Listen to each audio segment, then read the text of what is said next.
Okay. Wednesday edition of the After Show. Got Wink and Justice with you. Wink over here on the East Coast. And Justice over here on the west coast of the contiguous United States of America, because there's more of America than where, the ocean is. All right. More of it. And it is. Wednesday's child is full of whoa Wednesdays. And I say that because we still have a west coast of the contiguous United States. Indeed. But before we get into that, Wink, how are you doing? Not bad, not bad. It is 41 here in New York, 21, and going to be in the 40s all day, up to around 46, 47 or so. That's not too bad. It's a little on the gloomy side. A little overcast, a little drizzle, but, they bring that April showers and yada, yada, yada. So we'll take it. Reminder to get in the chat, just go to netrootsradio.com, scroll down to the bottom of the page, and on the right-hand side of the bottom of the page, there is a link to the chat. So click that, join us there. And I keep mentioning it, and I apologize if it sounds repetitive, because it is. And not only sounds repetitive, it is repetitive. But there is the contribute and donate buttons to the leftish of the chat room link. And we are in a bit more of a fun drive than we normally are through the course of the year. And your generosity is greatly appreciated. We are truly unable to do it without you. So thank you very much. After show podcasts can be had by way of Spreaker, and we put up the podcast player on our social media sites and whatnot, and blogs, and that's the after show raw data file, and that comes up fairly soon during the day, and then followed by the perfected files on by way of Podbean, iTunes, Stitcher, etc., etc., etc. Well, here along the banks of the Rogue River Valley of Southern Oregon, it is currently 47 degrees. And according to the Weather Underground, it feels like 47 degrees. Huh? Now, I always like that. When the temperature is like a particular temperature, and then it feels like that temperature too. I always hate it when it feels like warmer or colder than what it is out there. There you I go. don't know. Somehow they're able to tap into our deep psychotic biases, even when it comes to, judging temperature on the skin. Quite weird. Well, it is going to be warmer today than yesterday, because it looks like, let's see, because yesterday we were supposed to be in the 70s, but it didn't get there. Oh, okay. So we are supposed to be 70 today, which means that it might be 72 where I'm at. Yeah. And there is a wind advisory active right now, though there is not a bit of breeze whatsoever. I guess it's coming this way. They've got it here too, but I'm kind of thinking not. Well, Kim Jong-un fired a ballistic missile into I believe it's technically called the Sea of Japan. The ocean that separates Korea from Japan. Yeah. Yep. And now some might call that provocative, and they may be right. And we'll get more into it later in the last half. But I always like waking up and finding that we aren't burned to a crisp. It's always right. I don't know. I always appreciate that. When they start targeting Hawaii, and that's presuming that North Korea has a missile that can get this far. Yeah. But I probably could, and one should be a little bit concerned. But we'll get more involved in or more into a more in-depth discussion with Angie at the last half. What else? I mean, Jared's running everything. What the heck? We're going to get into some of the Susan Rice issue, though, more in a more overarching aspect of black women are generally considered by the Trump administration to be their natural enemies. Apparently, all demographic groups kind of went for Trump, except black women, and they kept telling us. And would we listen to them? No, because they're just a bunch of black women, I mean, their feelings are, we understand it, but, come on. And once again, because we didn't listen, we're in the trouble where we are now. Exactly. And so, of course, they're going to be the natural enemies of the Trump administration because, as tent revivalists, flim-flam men, snake oil salesmen, they rely on the gullibility of the rubes. And, you got some, black women who don't fall for that stuff. They might prevent you from doing what you want to do and getting the money that you need to get so you can get to the next town and start all over again. Well, these are the issues we will be attending to today since we're going to visit with Angie, and I have a propensity to, maybe go a smidgen long. We want to be careful. Wink coal mining states are misusing funds earmarked for cleaning up coal mines. Shocker there. It's crazy, and or is it? The Department of Justice is shielding Trump's antitrust nominees' emails from public scrutiny. Yeah, they've come up with a novel way to deny the Freedom of Information request. Interesting on that. Article also points out that it came hours before Trump signed the we can look at everybody's browsing history. Except you can't look at ours. Actually, that's not the case, but these emails are being shielded by the Department of Justice in a quite novel way. And, as I mentioned before, April Ryan, Maxine Waters, and Susan Rice are black women, and thus the natural enemies of the Trump administration. And for the last half, I mentioned that we will be visiting with Angela Marx, also known as AngieinWAState. And we do this every Wednesday, except for the rare possibilities when we're not able to. But today we will be. And we're going to have a discussion on, like I mentioned, those North Korean nukes, Syrian gas attacks, and Trump and, by extension, his administration's response. All that, plus the Connect Unite Act Daily Coast Community Calendar and more. On the after show with that ever so fine fellow over there on the East Coast with his East Coastal elitism. Oh, you think that he's just a common man. No. He's a Democratic voter and thus, well, in this case, East Coastal elite. Yeah. Can't deny it. We're sorry. His name is Wink. And this guy all the way back over here on the West Coast. And my elitism is not confined by geography or even by the fact that I'm a Democratic voter. But it just, I don't know, embodies the fact that I am one of those coastal elites too. And my name is Justice. And we do this 5 days a week for about an hour-ish in this particular, specific, and peculiar tear in the fabric of space-time because who loves you, baby? God. You know what? We definitely got to get the hologram mashup with both Kojak and Columbo. And we could do it. Yeah. Man, wouldn't it? Yep. And then make a little, 11-second GIF out of it, or GIF, as they're trying to tell us that we're supposed to call it now. Oh, yeah? GIF, Is that GIF, the pronunciation? Okay. Yeah. The guy who actually made the GIF said that's how it's pronounced. I go, how dare you? Yeah.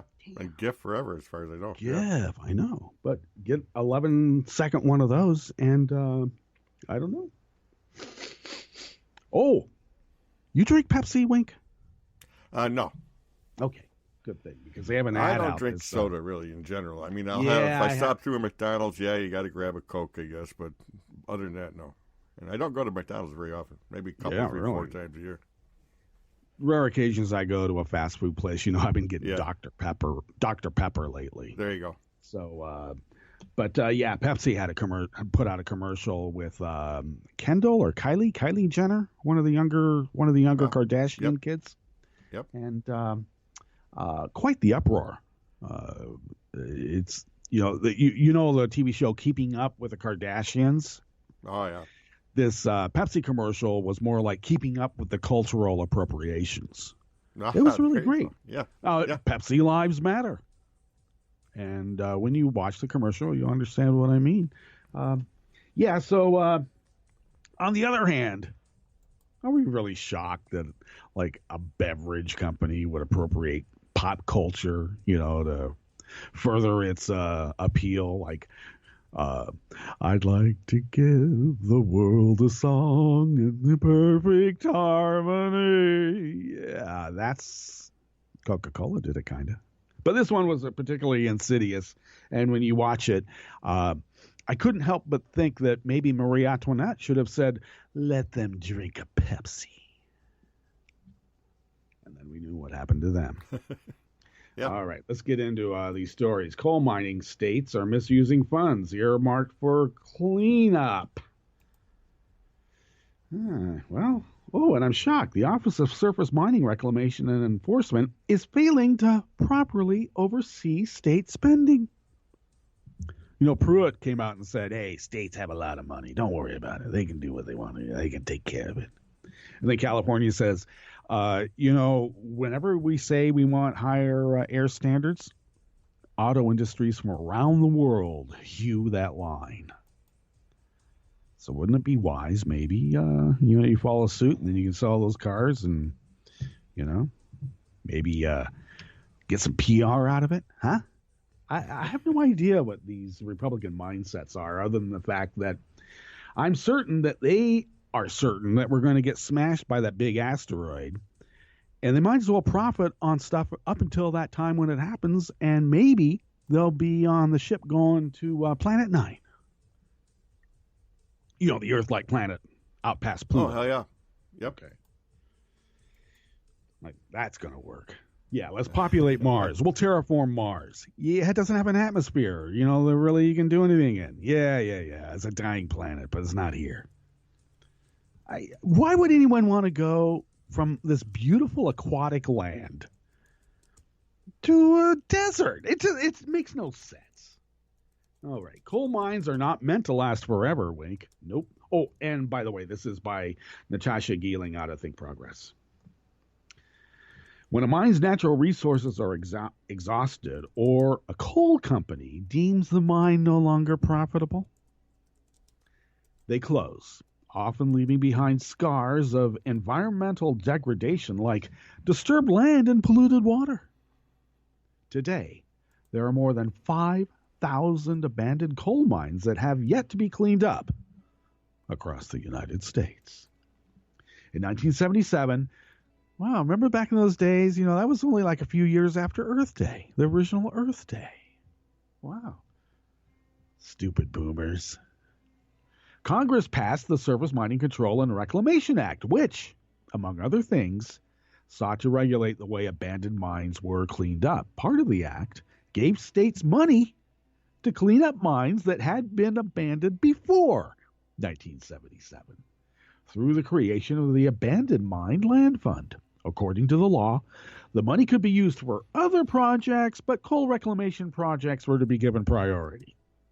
And the Office of Surface Mining Reclamation and Enforcement, part of the Department of Interior. Ooh, that Department of Interior was directed to make certain the funds were being properly used. That, according to a new report from the Interior Department's Office of Inspector General, is not happening. And you know what is coming next week? Pruitt's going to fire that Inspector General. How dare you let people know about this? Yep. In some cases, the agency has failed to ensure that states prioritize coal reclamation projects above other reclamation projects. In other cases, the office has failed to ensure that the states use abandoned mine land reclamation program for reclamation projects altogether, meaning communities living near abandoned mines are left to contend with environmental pollution while money earmarked for cleanup is spent on other things like, highways and sports stadiums at public universities. That's cleaning it up, I'll tell you. Yeah. Money in the Abandoned Mine Land Fund comes from a tax on coal. So you know what they're saying. That's our money. We can spend our money the way we want. And, we want to clean up that field over there. But there's already a $10 million stadium. Yeah, but it's really filthy. We got to clean it up. Let's spend another $60 million on it. Okay? Just kind of get a head start. It'll be easier to keep clean. All right? And everybody goes, Exactly. yeah, and then we can like make some money off the concessionaires and altogether there's over $2 billion in the fund. While the agency requires states that use the money to prioritize coal-related reclamation projects over other projects, in theory, that is not necessarily what happens in practice. According to the Interior Department's report, now this is the Inspector General of the Interior, okay? Let's be clear. You know, a professional. Right. Right. And we just can't have those anymore. He's an expert. And these experts think they know everything, Wink. Everything. Finally, we have a Secretary of the Interior is going to stand up. Well, this is Interior. Well, actually, this is Ziske. Okay, not Pruitt. Ziske. EPA is the other one. But Ziske. He just wants to sell it all off. You know, if we can't, like, privatize these funds, then we ought to be able to spend the money the way we want. Okay? As our acolyte to God, Ayn Rand, said. Okay. In Wyoming, for instance, from 2013 to 2016, the state approved budgets giving $166 million to coal reclamation projects and $214 million to non-coal related reclamation projects. Texas, meanwhile, has spent $16.1 million on non-coal related projects since 2008, but just about $1 million on coal reclamation projects. So look at that. $16.1 million on coal related projects in about 8 years. Right, and just tick over 1 million on what the fund is actually supposed to be paying for in that same amount of time. Well, that's nice. Wyoming, which is the top coal producing state in the nation, Cheney, and therefore the state that contributes the most to the fund, has used the funds to pay for highway maintenance, hospital additions, and wildlife trusts. In 2012, the Wyoming state legislature even considered appropriating $10 million in the funds for renovating the University of Wyoming's athletic facilities, including the school's basketball arena, though ultimately the funds were not approved for that project. Now, on the surface, you would say, well, I don't know. I mean, spending money for the wildlife funds, that's not so bad. Until you realize, Cheney likes to go duck hunting, and he goes on these refuges and, fires away. Sometimes they're friends. Yeah. Other states spend no money on reclamation projects, despite receiving hundreds of thousands of dollars in grant money.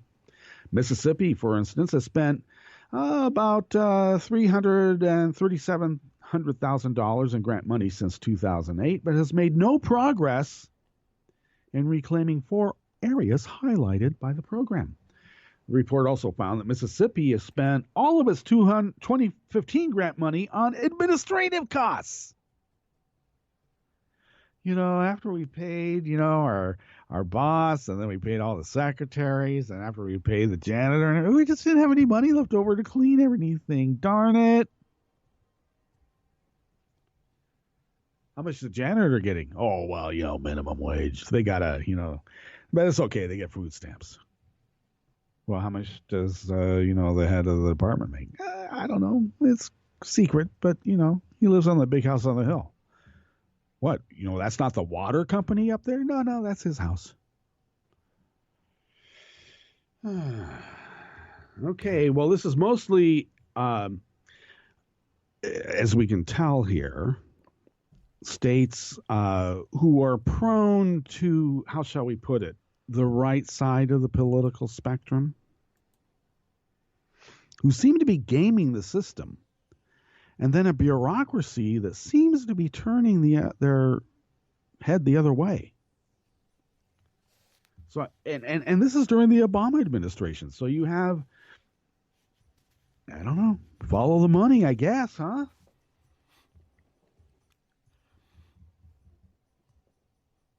The report comes as EPA Administrator Scott Pruitt continues to argue that the Trump administration's environmental enforcement plan hinges on returning power to state agencies, which he has long argued are better positioned to deal with local environmental issues than the federal government. Yeah. See that? They know how to misappropriate the funds much better than we can.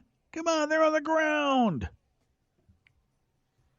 Sierra Club attorney Peter Morgan, however, said that the Department of Interior's report on the state's misuse of funds highlights the problem with leaving environmental action and enforcement solely up to the discretion of the states.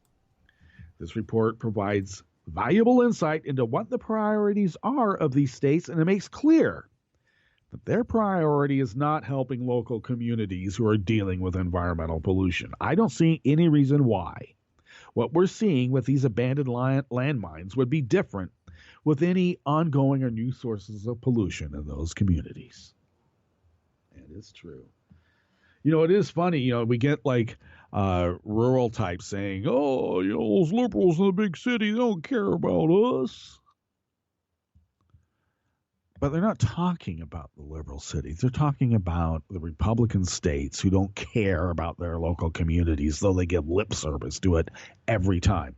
And we just spoke to Chris yesterday about what the hell is going on in Kansas. Yep. That's another example of that.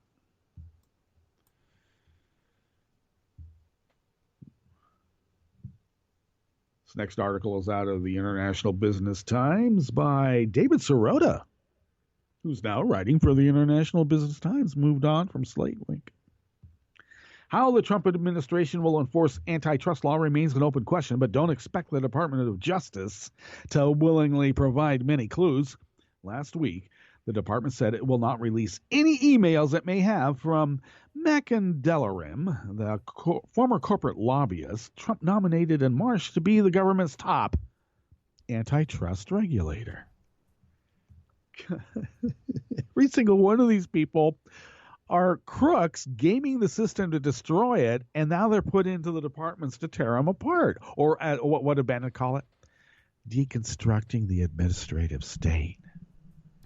Which is a nice way of calling it chaotic anarchy, except it's not chaotic anarchy because they'll be the dictators to make sure there's truly order in this system. Delaram, who served as Deputy Attorney General in the Antitrust Division under President G.W. Bush, is currently Deputy White House Counsel and has been a registered lobbyist for clients with business before the Antitrust Division, meaning that they're being sued by the Antitrust Division. One of his clients was health insurance giant Anthem, which is currently asking the Antitrust Division to settle a lawsuit blocking his $54 billion proposed merger with Cigna. Oh, yeah. The International Business Times request specifically asked the government to release any email correspondence between antitrust regulators and Delrahim's lobbying firm email address. And it was the International Business Times, by the way, that filed the FOI. In response, the department said, we can neither confirm nor deny the existence of such email correspondence. However, the Justice Department also asserted that if such emails did exist, they are exempt from open record laws. And why is that? Would constitute clearly an unwarranted invasion of personal privacy, and that the Freedom of Information Act exemptions designed to protect personal and medical files. So any correspondence he might have had as a lobbyist with firms doing business would unnecessarily divulge his personal medical files somehow, wink. And that's a HIPAA violation. Can't have that. What? TechDirt, a technology and privacy website, noted that the Justice Department appears to have abruptly changed its interpretation of federal open records laws. The site noted, for instance, that in responding to a past open records request, The Antitrust Division has previously released communications between its regulators and corporate officials with business before the department. TechDirt also scolded the department for citing a medical privacy exemption to justify a blanket ban on the release of any of those emails, including public policy-related correspondence from a corporate lobbyist. They discussed, Wink, the actual health ramifications of mergers. How many people would be allowed to die in this merger? How much would be acceptable? And that is releasing medical information, apparently, and we can't let people know that.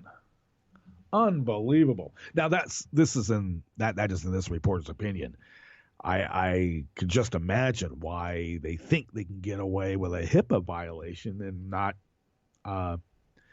releasing these emails from, one corporate giant to another corporate giant to the Antitrust Division. Interesting. Very interesting. What's going on here? Okay. Ooh, come on up. There we go. This next article is by Jason Johnson out of The Root. Nature shows us many examples of natural enemies in the wild. For instance, mongooses will take on poisonous snakes without a thought. Sea lions will mob up and attack killer whales, and a pack of hyenas will take on a lion 3 times their size. When you know who your enemy is, when you know you're just prey pretending to be a predator, you attack without hesitation. Which explains why Trump-era Republicans are lashing out at any black woman they can find. Whether it's White House reporter April Ryan, Democratic Representative Maxine Waters of California, or now, former National Security Advisor Susan Rice. Well, I wouldn't say now. Susan Rice has been a punching bag for quite a few years. Trump-era Republicans hate and fear black women, and they're convinced that their downfall will be at the hands of a black woman's pen, policy, or protest. On Monday, the Republican echo chamber went nuts after a Bloomberg News story reported that Rice, Bloomberg story by Eli Lake. Yeah. Very, very objective reportage. Reported that Rice, President Barack Obama's former national security advisor, had repeatedly asked to unmask the names of Trump campaign and transition officials who were caught on tape talking to Russian spies under investigation. It's a nothing burger. Can you believe this? Doing her job as a national security advisor. And I love this term. This is right out of the Lund School of propaganda. Unmask. Or shall I dare say, comes out of the FSB, nay, KGB playbook that Putin played in his rise and continuing hold on power. Unmasking. Oh, an ancillary to this, there's about 300 towns that are going to be playing 1984 simultaneously in movie houses. So I think that's right up this alley here, unmasking. Okay. Since everyone has already told the administration that the wiretapping story was a lie, even Fox News suspended the guy who said it, let's focus instead on Rice. Why, out of dozens of former White House officials involved in the Russia investigation, are Republicans focusing on her absolutely legal requests? For the same reason, the White House press secretary Sean Spicer got snippy with Ryan, and Bill O'Reilly came after Waters. Republicans smell their natural enemy. This is not some essentialist black queen as savior of our men polemic masquerading as commentary. It's a stone-cold fact that while many Americans are waking up to the havoc wrecked by less than 100 days of a Trump administration, African-American women, a full 94% of them saw Trump for what he was last fall. That group includes African-American Republican women like Condoleezza Rice. While at various points in the last 40 years, Republicans have been able to lure black men, white men, Hispanics, and white women into the fold with various policy promises, black women have not been buying it. They are kryptonite to the Republican Party, especially under Trump. African American female politicians, journalists, and activists are the greatest consistent threat to the hegemony of Trump, and his supporters are triggered whenever a black woman speaks her mind with authority. Well, there's little doubt that this administration continues along and will continue to target black women through policy and the press. African American women put Obama in office twice and helped win the popular vote for Hillary Clinton. Trump knows full well that they'll be at the forefront of resistance elections this fall and next year and will be holding the line against his re-election in 2020. He'll, in this reporter's opinion, if we get that far. Because there may be black women at the forefront, maybe putting his ass in jail. All right, let's get to our Jim Hightower break. We'll make our connection with Angela Marx and then come back, go through the Connect Unite Act community calendar, and then our conversation for the last half. You're listening to The After Show with Week in Justice on Netroots Radio, and we will be right back. Question: what do you get when you mix a barrel of fables, a sack of mendacity, and a gross of whoppers, topped with a thick layer of subterfuge? Answer: the fiasco called Trump Care. We're going to do something that's great, the Donald Trump did when he endorsed House Speaker Paul Ryan's bill to displace Obamacare. But Trump Care was great only in the sense that it was a great big bloated concoction of lies. Start with the original lie that right-wing Republicans have harped on for nearly a decade. Obamacare is a total failure. We'll, quote, repeal and replace it as soon as we get control of the national government, they shouted. Then, when Trump happened, he made killing Obama's Affordable Care Act his top legislative priority. Ryan chimed in with a perfect imitation of Chicken Little, squawking that the ACA is in a, quote, death spiral. In fact, the president and the speaker were lying. While Obamacare has flaws that require fixing, overall, it's been a tremendous success. It has reduced by almost half the number of Americans who had no health coverage, benefiting especially many white working-class people who had supported Trump. Moreover, the overwhelming majority of the millions who gained ACA coverage are satisfied and glad to have it. Undeterred, the Trumpsters tried another Chicken Little tale. The health law is doomed, they squawk, because it's been unprofitable for the insurance giants, so they're withdrawing.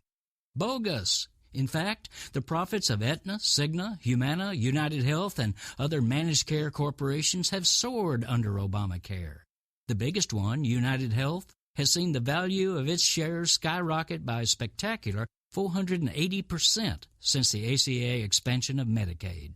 This is Jim Hightower saying that's why Trump is so hostile to truth-based news. Actual facts exposed his lies. Need an antidote to the progressive blues? Want some good news about how grassroots folks are rebelling against the corporate powers and winning? Well, here's an easy-to-swallow pill for you, the Hightower Lowdown. Hightower's monthly newsletter will give you the lowdown, even as it lifts you up. It's 4 pages a month, jam-packed with facts you can use, actions you can take, and Jim's own Texas humor, all for only $15 a year. To become a lowdowner, go to hightowerlowdown.org. You are listening to netrootsradio.com. Please hang up and try again.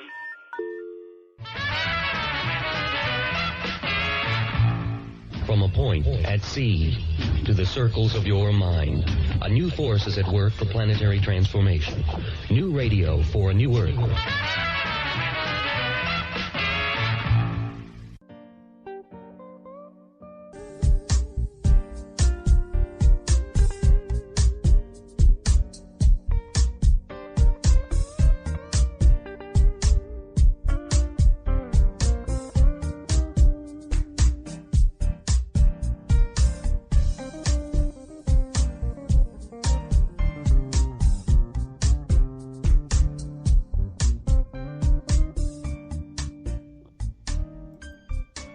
Okay, we're back.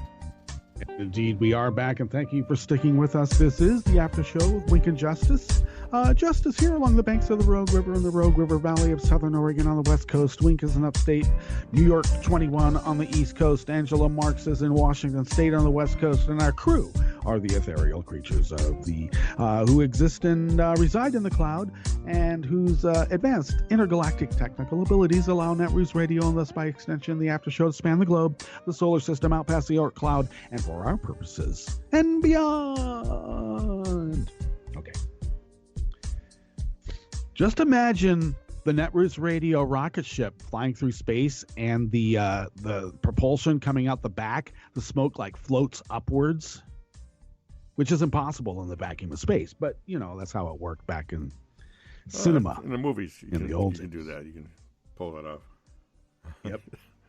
That's how you tell. All right. So today's Connect, Unite, Act Daily Codes Community Diary is facilitated, as it is every Wednesday, by Forrester Bob. And he starts the diary today with help with rebuttal, please. And so I would go to, if I were you, I would go to the diary and read this little essay. It's quite entertaining. All right. Wisconsin Cossacks are putting a group together. So Cosmail Chris the Colladem, if you'd like to join Wisconsin Cossacks. And events currently scheduled. Of course, Navajo maintains the list, so Cosmail her if you have any events that you'd like to promote. New England Cossacks will be meeting up on Saturday, April 29th at noon at Flatbread Pizza in Portland, Maine. Cosmail NHOX 42 to RSVP for a seat. This is the spring 2017 Cheers and Cheers Cossack meetup. And you know what that means. Planning for Netroots Nation. Oh, yeah. New York Cossacks will be meeting up with Navajo on Sunday, April 23rd at Spitzer's Corner, 101 Rivington Street in the Ludlow District at high noon. Cosmail Navajo, because her work never ends. And the Epic Glacier National Park meetup, June 30th through July 2nd.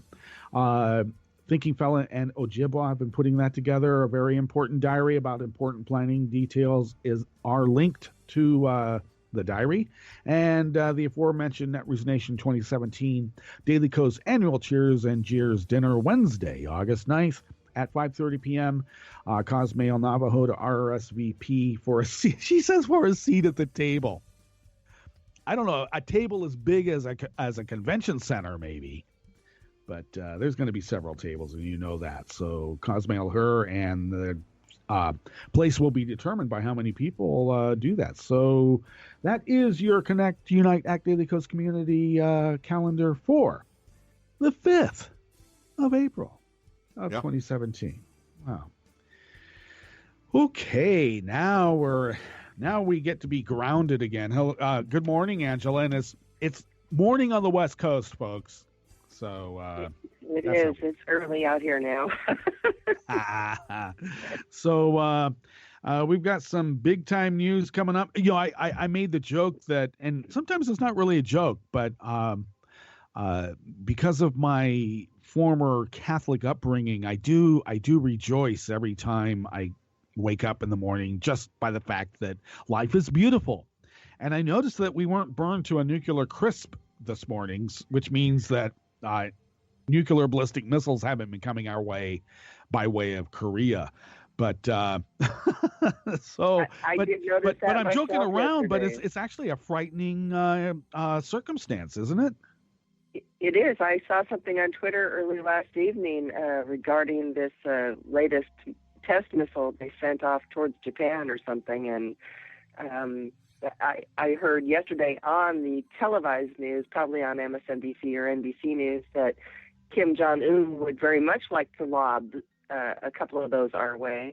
And so I tweeted out in response to some of that news that as a West Coast citizen of the United States, it's terrifying news to me because, you know, they just threw a test missile out, and the Trump administration appears to be taunting this lunatic.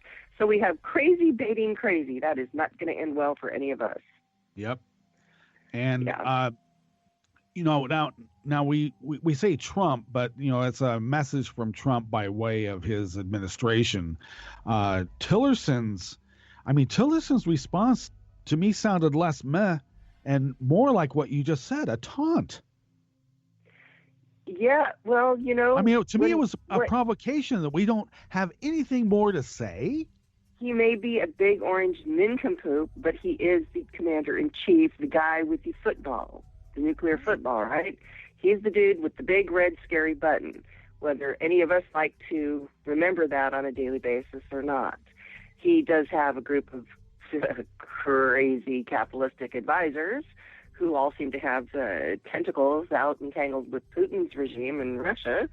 But, he's still the top dog, and he gets to call the plays. Tillerson is a petroleum executive. I don't know why Trump picked any of these people for any of these positions in our government. None of them have any experience whatsoever in any of these fields. It's complete lunacy in the administration, as far as I'm concerned. Now, the clown car gone wild. One of the stories, though, and I was, though, albeit, exploration and production in the oil industry years ago for a bit of time.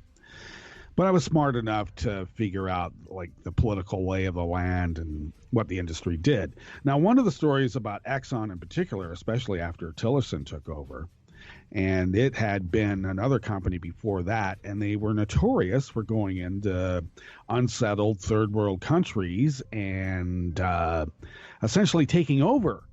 So there was a bit of government type of understanding. And I'm just, the point I'm trying to make is that Tillerson seemed to be more hands-on in destabilizing governments in which to be able to extract resources. Though in this instance, he seems rather hands-off. And is that because Jared is in control and he doesn't do anything unless Jared says it? I mean, there's some palace intrigue going on here because Tillerson's behavior doesn't really mirror his efforts while he was running Exxon, and it's confusing to me. I totally agree. This business of the Trump son-in-law now becoming another unelected, unapproved by the U.S. Senate arm of the Trump administration signals to me that what Donald, he is the master of the long con as far as I'm concerned, is doing is getting ready to get a new VP in 4 years.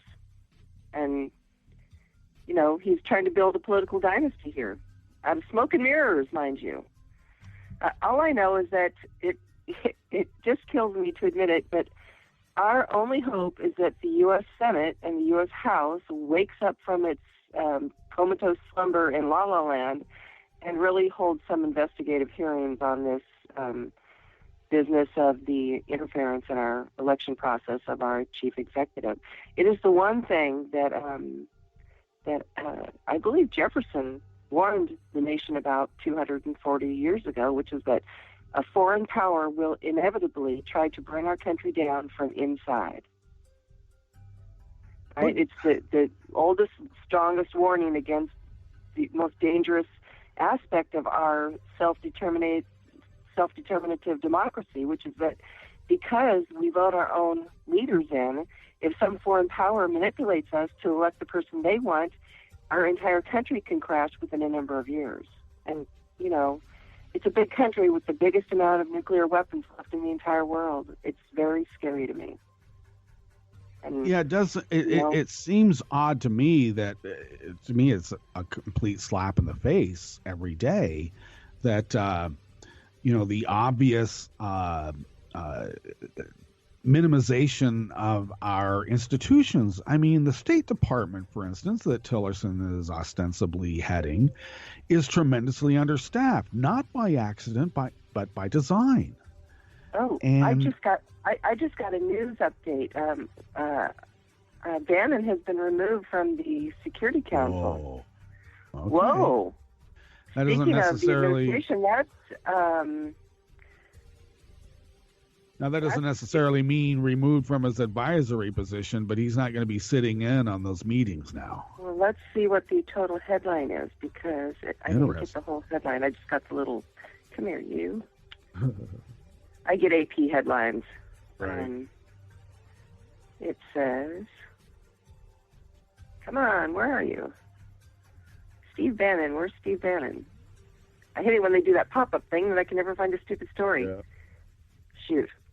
Well, nonetheless, it's just more. It's out of Bloomberg, part actually. and parcel of the unpredictable nature of the administration, the federal government at this point. Yeah. Jennifer Jacobs out of Bloomberg has that article up. Of course, there's autoplay. Let me turn that off.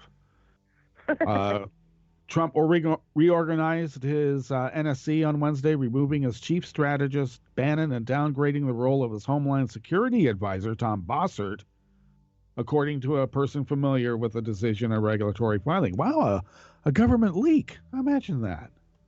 So some of National the chaos security in the White House, it looks is starting to leak out the edges now. Well, you heard K.T. McFarland, who McMaster wanted out from before and was retained, is now getting an ambassadorship to Malaysia. Goodbye to you. I think she wanted to stay at Foggy Bottom. She wanted to stay in town, and they sent her away. Malaysia, of all places. Yes. Next paragraph here, National Security Advisor H.R. McMaster was given responsibility for setting the agenda for meetings of the NSC and the Homeland Security Council, and was authorized to delegate that authority to Bossert at his discretion, according to the filing. The Intelligence Director Dan Coates and the Chairman of the Joint Chiefs of Staff, Marine Corps General Joseph Dunford, are again regular attendees because they were banned by Bannon from before. Okay, then they just get into a history of how Bannon rose through the ranks to get put in there. Interesting. This is this really coming from Trump though? Though it does belie maybe how much. Really? Maybe Bannon doesn't have as much of the ear of the Don as we make it out to be here, possibly. Or maybe the daughter wife and the son-in-law, the favorite son, are starting to circle the wagons and keep anybody outside the family out of helping Don make his decisions. Though long time Trump confidant and friend Roger Stone came out last night was blaming Jared for the leaks, and he's tight with Bannon. Roger Stone is a nutbag. Have you ever seen that guy on an interview? Oh yeah, he's I've seen him in person. He's like a conspiracy theory monger from hell. He's just he's just crazy. He is crazy, but I'm just saying that Stone is it just occurs to me that Stone's a very tight confidant also with Bannon. Right. And Stone coming out making this public accusation against the son-in-law, and the son-in-law also being given so much. Well, that's not going to be getting Roger Stone a seat at the dinner with Trump anytime soon, though, is it? Well, it just and now Bannon has been in a sense demoted. I'm just wondering if this has some weird connection. I mean, it's tinfoil hat stuff, but it's weird how it comes all on the heels. I'll tell you what it's part and parcel of. The heat on the Russia connections to the campaign staff and administration staff is starting to bubble up from the bottom, and even Trump can no longer avoid hearing about it, and they're starting to peel off the people who have the biggest connections in that arena. Bannon's right up the top of that lot. Well, of course, the biggest connection in that group would be the Don himself from at least the mid '80s. So eventually, after American and European banks cut off his credit, after American and European banks cut off his credit, and he had to go look somewhere else for OPM, he went looking in Russia. I mean, last week it was so funny. On Bill Maher's show, there was a lot of really good stuff. But the best thing was when somebody talked about the fact that, I think it was probably Bill, said that the one son of Trump said, we don't have any dealings with Russia, we don't have any assets in Russia, we don't have any money in Russia, blah, blah, blah. But the other one said, well, lots of our money is Russia, lots of our assets are in Russia. So which one's a liar? Well, right? They're both correct. It's the bigger story of Trump, which is there's no real facts. It's just the same side of one coin endlessly. Well, they are correct in certain fashions. Yeah, we don't have any, traceable business in Russia because all of our money is in a Cyprus bank run by Wilbur. Come on. Our Secretary of State's Betty, right? Yeah, Wilbur. Betty, that banker? I'm pretty sure he is. It's such a tangled web. I mean, it makes Watergate look like a Sunday afternoon in the park already. And, Watergate was how I became a political junkie when I was like 12, 13 years old. I was like glued to the television watching those hearings with Irvins. Was that? Yep, Sam Ervin. Sam Ervin, right? Yeah.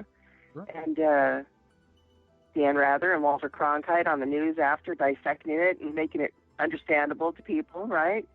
I think that when all is said and done, this particular scandal, it's going to stay in the Republican Party for quite some time, and I couldn't be happier. I was going to ask, what does it, this sounds a little tinfoil hat on my part, and I apologize beforehand. But really, what does it say about a party? Now, I'm not going to call it willful ignorance because it's blatant understanding and taking advantage of a crisis. Disaster capitalism. They know that the power structure is in somewhat of a disarray, and yet they're willing to eke out some time so they can push through petty political agendas when truly the health, if not the life of the republic is at stake. It astounds you me. and I are of a similar age, right? I'm in my mid-50s now, right? So you remember Watergate, right?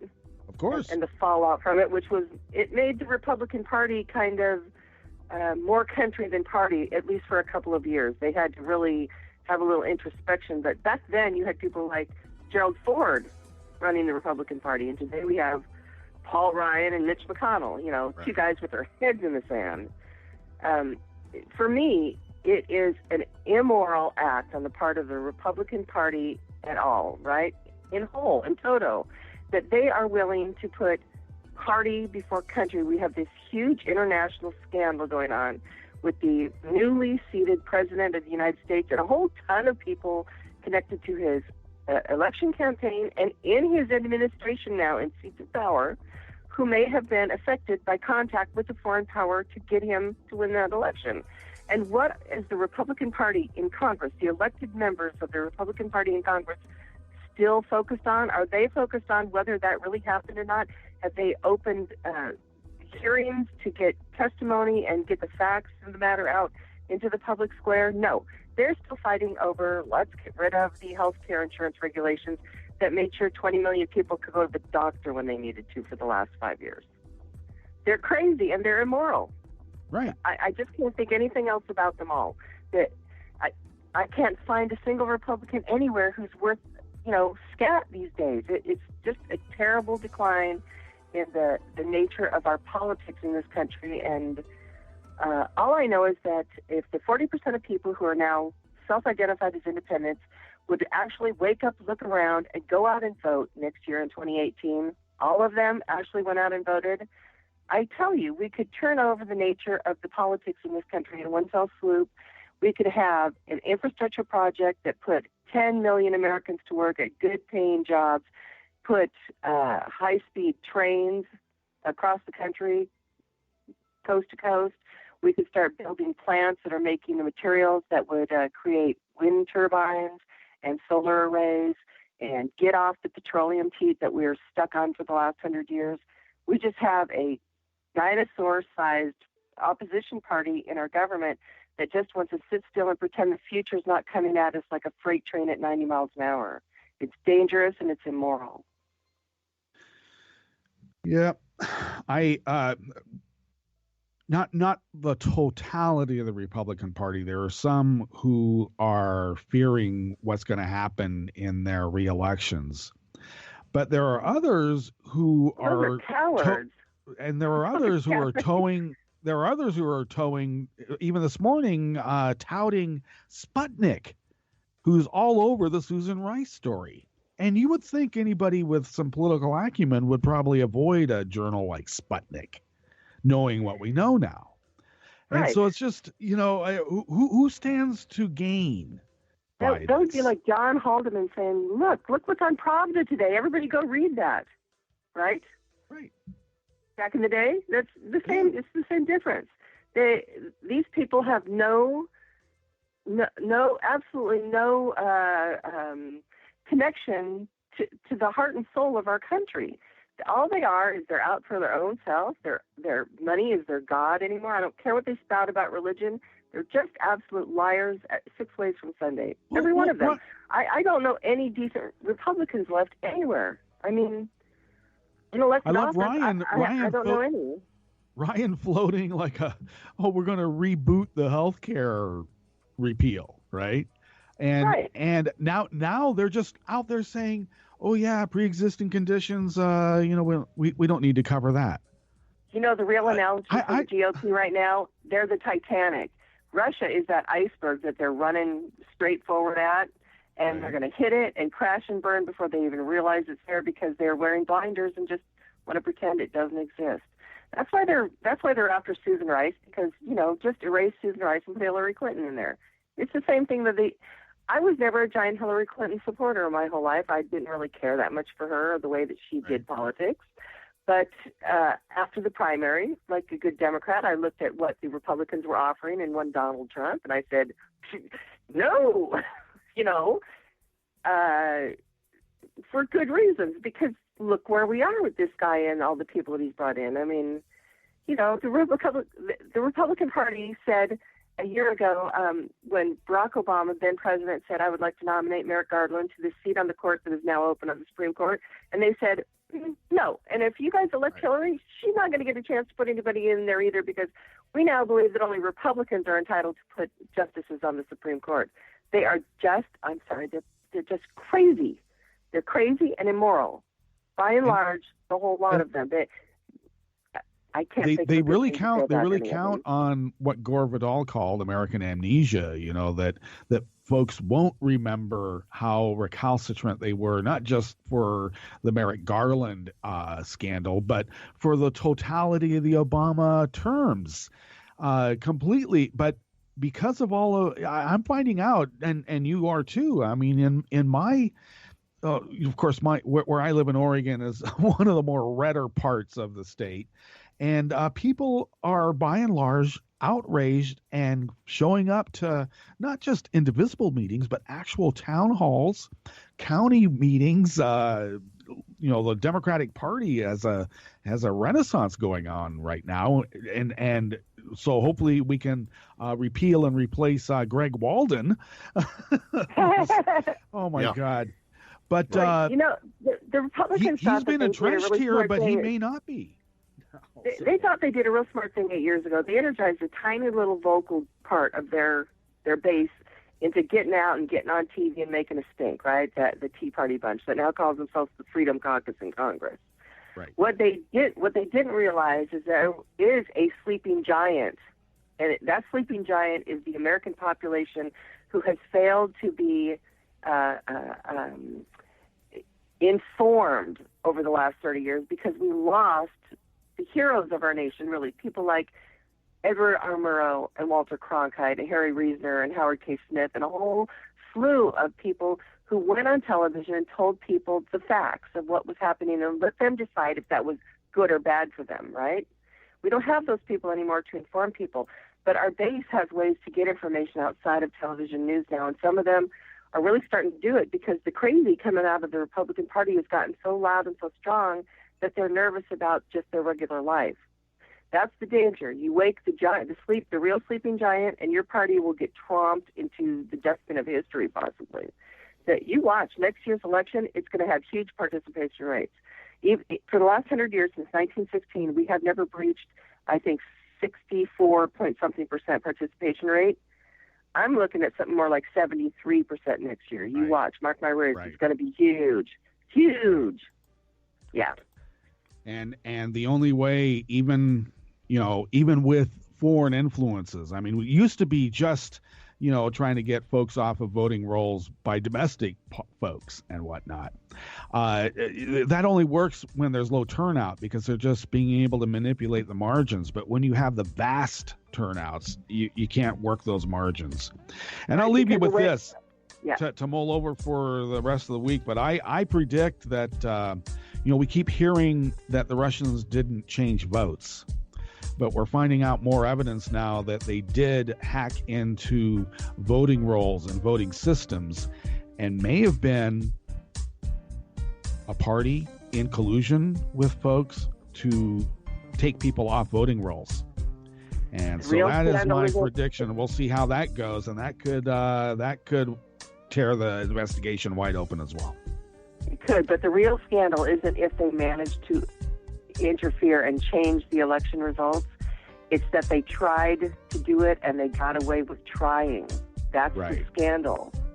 But but being able to actually get people off voting rolls through devious means like Kobach has tried to do, and like the Republicans have done for decades. Exactly. Now, but once Florida, again, with a vast voter turnout in even these low turnout areas, they can't do that. They wouldn't be able to manipulate the margins and such. So we really got to get people out to vote. Okay, Angie, we'll speak with you next week. I'll see you. Have a great week. All right. Okay, folks, we better bug out of here. We got, of course, Hartman coming up at about 6 minutes after the hour. In the interim, we'll listen to Loop Guru's Karma Marga. And tonight, you got a 2-hour opportunity for live call-in radio with Jibber Your Jabber with Wink. And that begins at 9 p.m. on the West Coast, midnight on the East Coast. Otherwise, we will see you tomorrow, bright and bushy. And stay tuned to Netroots Radio 24/7, 365. And why? Well, because who loves you, baby? Okay, Wink, I will see you on the other side. All right. Rope.